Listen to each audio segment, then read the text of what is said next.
Meu nome é Luiz Carlos Abrita, presidente do Instituto Histórico e Geográfico de Minas Gerais, a instituição cultural privada mais antiga em atividade no Estado. No dia 15 de agosto de 2020, completaremos 113 anos, tendo como fundador e primeiro presidente o governador João Pinheiro. A convite da doutora Beatriz Moraes, associada efetiva, brilhante e dinâmica do nosso Silogeu, estou aqui para falar sobre a importância da comemoração dos 300 anos da criação da capitania. Este vídeo decorre de um convênio cultural celebrado pelo Instituto com o Egrégio Tribunal de Justiça de Minas Gerais, de tantas e tão gloriosas tradições, representado pelo ilustre desembargador Bruno Terra Dias, também historiador de escola. Os 300 anos da capitania de Minas Gerais oferecem aspectos variados, em que podem dar margem a vários campos de atividade, e nós procuramos abarcá-los aqui em pouco tempo. Os levantes em Minas eram constantes, a Guerra dos Emboabas, a Revolta de Felipe dos Santos, que os mineiros não toleram tirania, já dizia Guimarães Rosa. E com a criação da capitania de Minas Gerais pelo alvará de Dom João V, de 2 de dezembro de 1720, novas perspectivas se abriram no campo material e intelectual. Muitos criticam Dom João, dizendo que ele era um rei realmente controverso, mas as obras que ele deixou foram realmente importantes.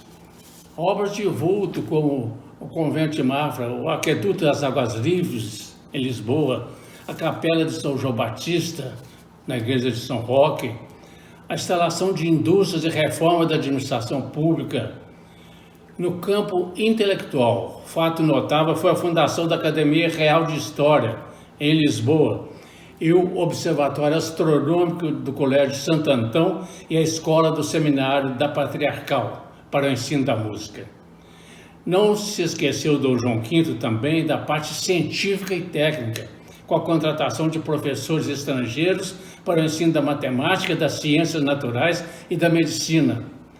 Incentivou ainda as experiências tecnológicas, tal como o invento do engenho voador, denominado Passarola, do padre Bartolomeu Lourenço de Gusmão. Disseminou bibliotecas em Portugal e levou para lá a ópera italiana. Na área internacional, temos como destaque a celebração do Tratado de Utrecht, no sentido da promoção da paz. Na direção dos negócios públicos, sua postura era de firmeza. Sua formação se deveu a mestres jesuítas, preferindo sempre o estudo religioso e da matemática, tendo preferência acentuado pelos conhecimentos arqueológicos. Sob o prisma intelectual, tivemos também avanços, como já mencionada, a Real Academia Portuguesa de História, a introdução da ópera italiana, o barroco nas artes e na literatura. Entre os escritores, poderemos citar Bento Teixeira, com prosopopéia, Manuel Botelho de Oliveira, Gregório de Matos, Frei Manuel Maria de Santa Itaparica.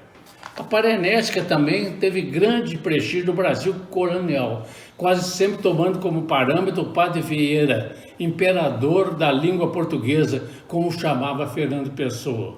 Outro modelo era o padre Manuel Bernardes. No artigo que estou escrevendo para a revista do Instituto, abordo especialmente um sermão de Andrade Moraes, ou seja, o sermão em ação de graças pela melhoria da saúde do rei Dom João V, pela exaltação da Vila do Carmo, das Minas e Cidade Mariana, que interessa de perto aos mineiros. José de Andrade Moraes diz que de vila decadente e arruinada, a achamos hoje exaltada e triunfante cidade. Deixo para todos nessa pincelada, principalmente no início do reinado de Dom João V, que durou, como já disse, 44 anos. E finalizando, deixo a mensagem do nosso primeiro presidente governador, João Pinheiro. Somos operários efêmeros a serviço permanente da pátria. Muito obrigado a todos que me acompanharam.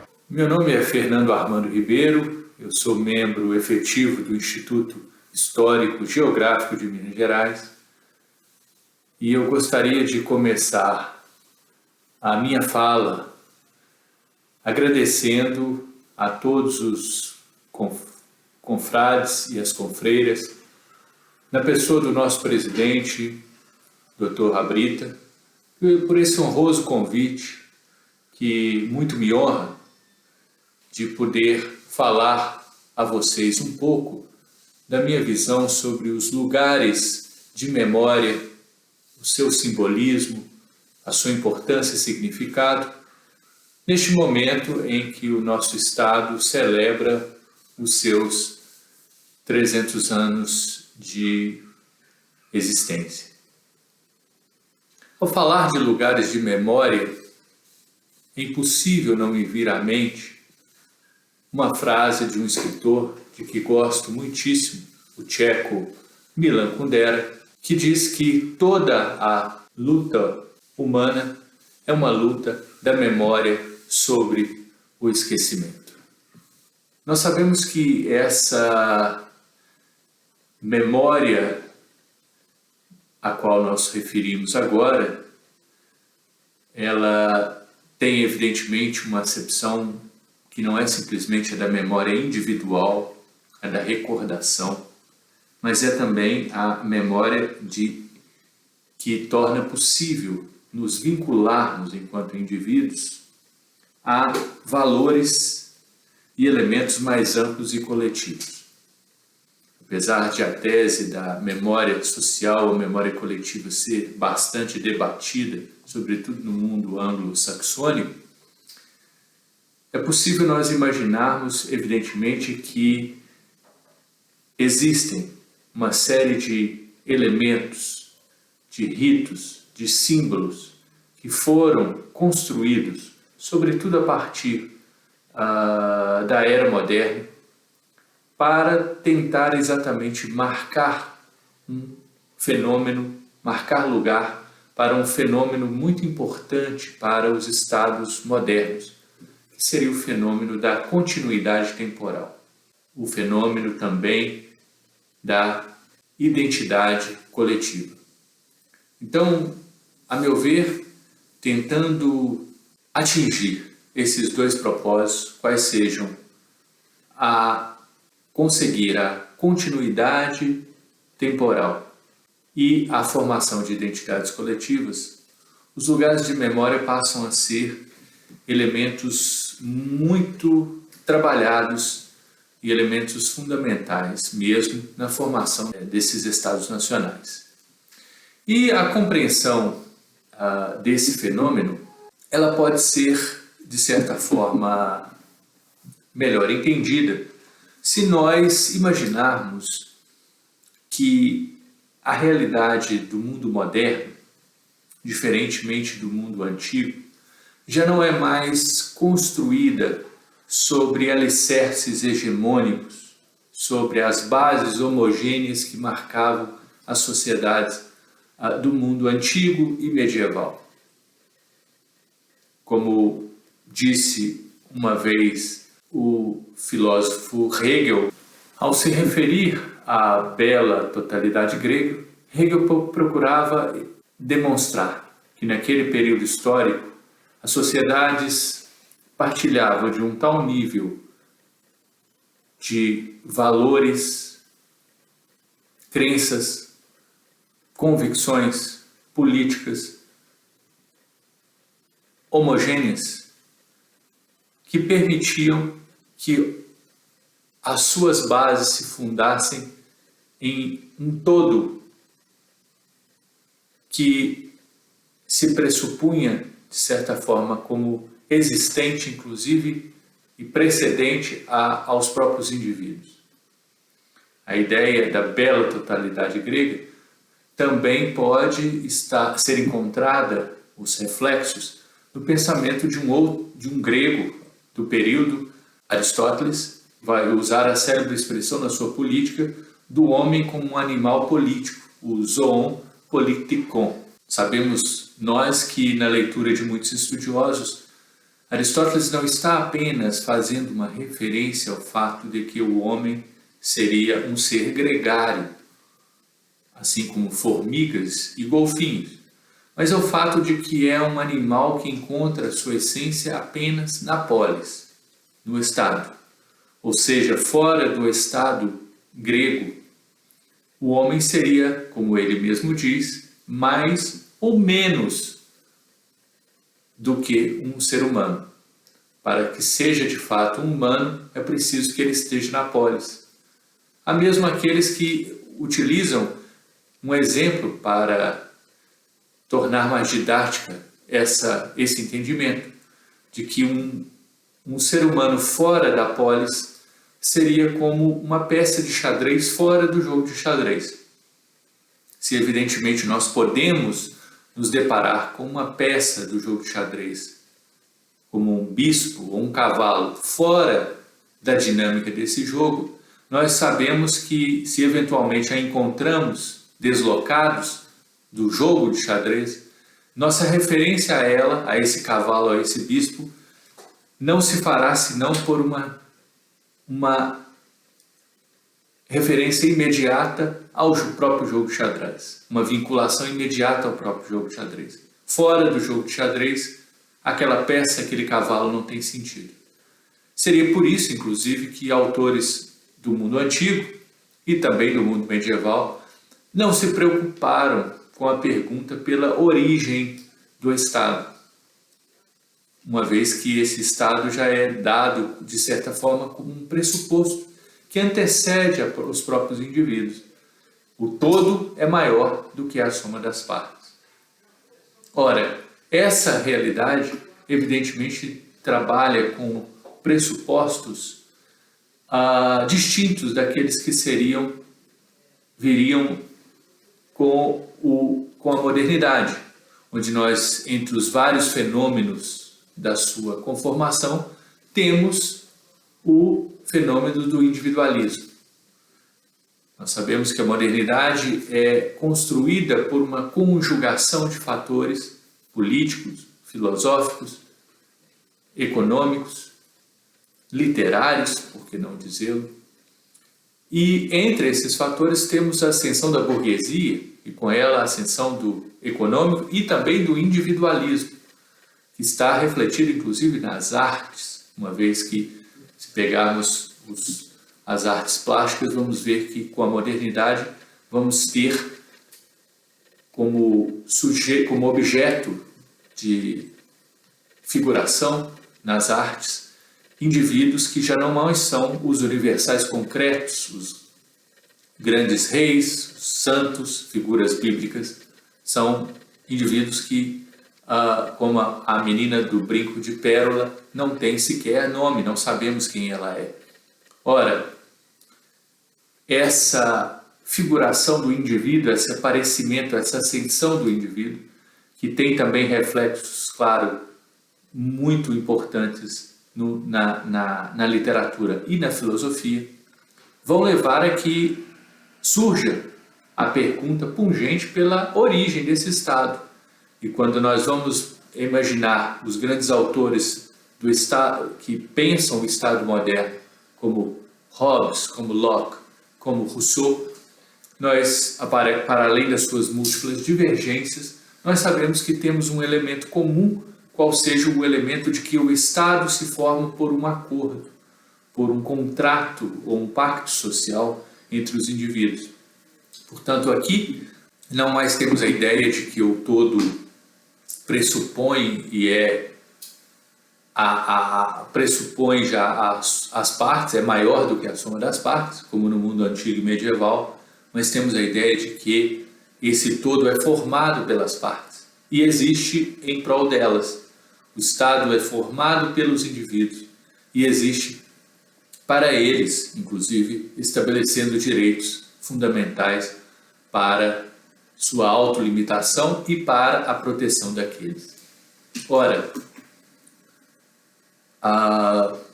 se o Estado é conformado pelos indivíduos, nós temos evidentemente um elemento que é distinto. Nós já não temos mais o pressuposto basilar de que há uma homogeneidade sustentadora. E, portanto, a memória coletiva, ela não é algo que surgirá espontânea e naturalmente, como antes se pressupunha, mas ela precisa ser fomentada. E é por isso que, a partir de então, os lugares de memória são elementos que são muito importantes, muito trabalhados pela dinâmica desses estados, exatamente como símbolos e ritos que procuram conformar uma identidade coletiva, assim no tempo como no espaço. Evidentemente, esses símbolos, esses ritos, eles procuram afirmar uma espécie de unidade na diversidade, uma vez que nós sabemos que esses estados não mais são caracterizados por uma unidade, não é?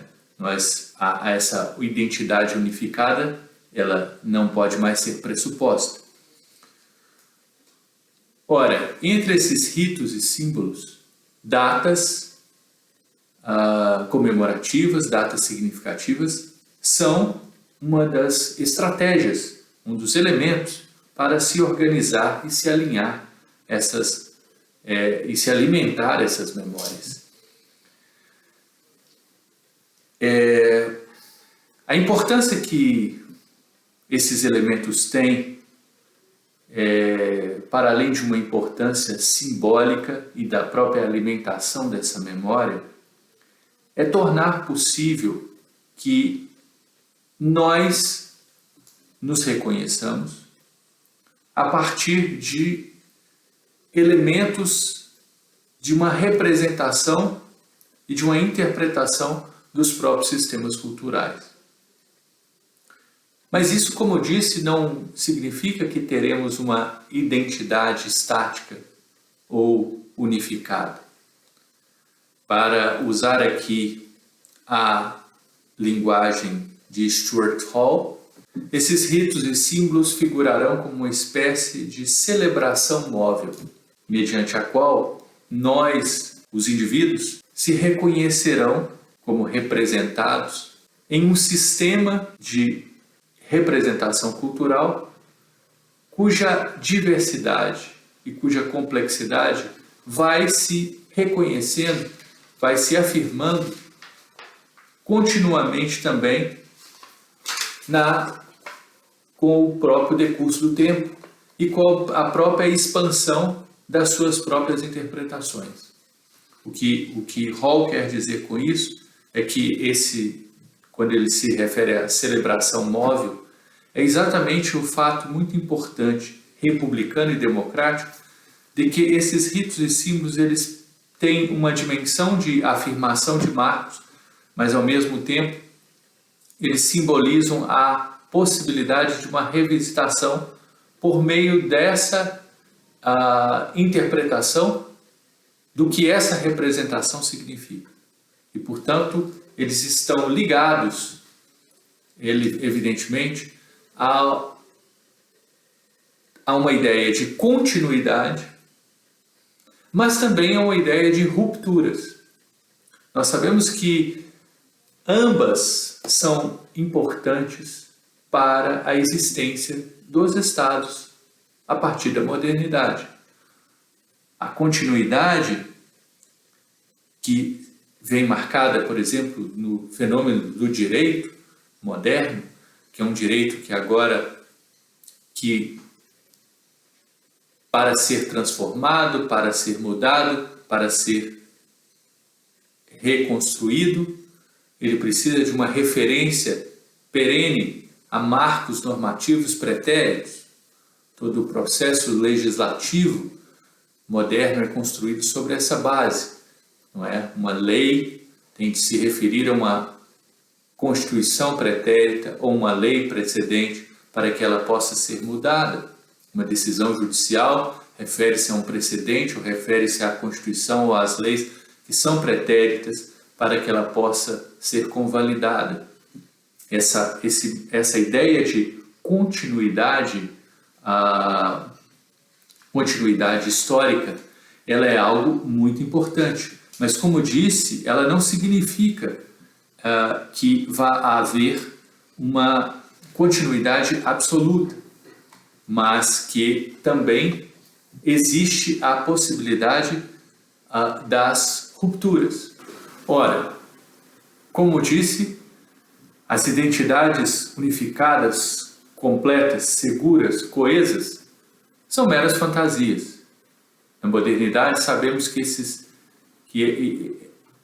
essa coesão não é possível, senão temporariamente e a partir, muitas vezes, da utilização de elementos como um espírito de guerra ou algo do tipo. As identidades coletivas, elas, na verdade, se confrontam a todo tempo com uma multiplicidade cambiante e desconcertante de identidades possíveis, que vão surgindo no tempo e no espaço, a partir das múltiplas interpretações que se fazem desses próprios lugares que são os lugares de memória. Vale dizer, nós temos aqui uma formação de uma identidade que é móvel, para usar novamente a linguagem de Hall, e que entram fornecendo uma importante argamassa para a conformação de nossas narrativas coletivas. Aí talvez esteja um ponto extremamente importante, que é exatamente esse simbolismo representado por esses lugares de memória. Ele não significa fechamento a uma identidade coesa e unificada, mas ele significa abertura, mas uma abertura que permite construir-se ao redor de uma narrativa comum. E essa narrativa comum é algo que, de certa forma, mantém essa ideia de continuidade. Mas, como eu dizia, existe também o elemento da ruptura. A modernidade também trabalha com continuidade e com rupturas. E essas rupturas, elas podem se dar, evidentemente, a partir de revisitações que são feitas, por exemplo, no diálogo entre a história e memória. Nós sabemos que esses elementos de memória, eles entrarão em diálogo com o discurso científico da própria história, que, ao lançar-se sobre eles, de forma a buscar testificá-los, de forma a buscar comprová-los por meio dos procedimentos e das provas que a história requer, poderá apontar sentidos diversos, poderá apontar interpretações distintas e, portanto, mostrar ali novos simbolismos e novos significados para esses lugares da memória. Então, ali nós poderemos ter o fenômeno de uma ruptura. E essas rupturas que são também muito importantes, porque alicerçam a possibilidade de que a nossa memória ela seja imbuída também, não apenas de um sentimento ou de uma unidade a partir de de uma referência a uma tradição, mas também imbuída de uma racionalidade. E essa racionalidade é que permite, evidentemente, a sua revisitação pelo próprio discurso da história. A que elas inclusive alimentam, de alguma maneira. É preciso destacar que se somos, enquanto humanos, seres históricos e temporais, cuja condição de acesso ao mundo e às coisas dá-se por meio da linguagem, conforme nos ensina a hermenêutica filosófica. E se essa linguagem já se nutre de símbolos e elementos culturais, a consciência dos elementos de memória pode ser algo muito significativo para a nossa autorreflexão e a nossa autocompreensão como indivíduos e como coletividade. Muito obrigado.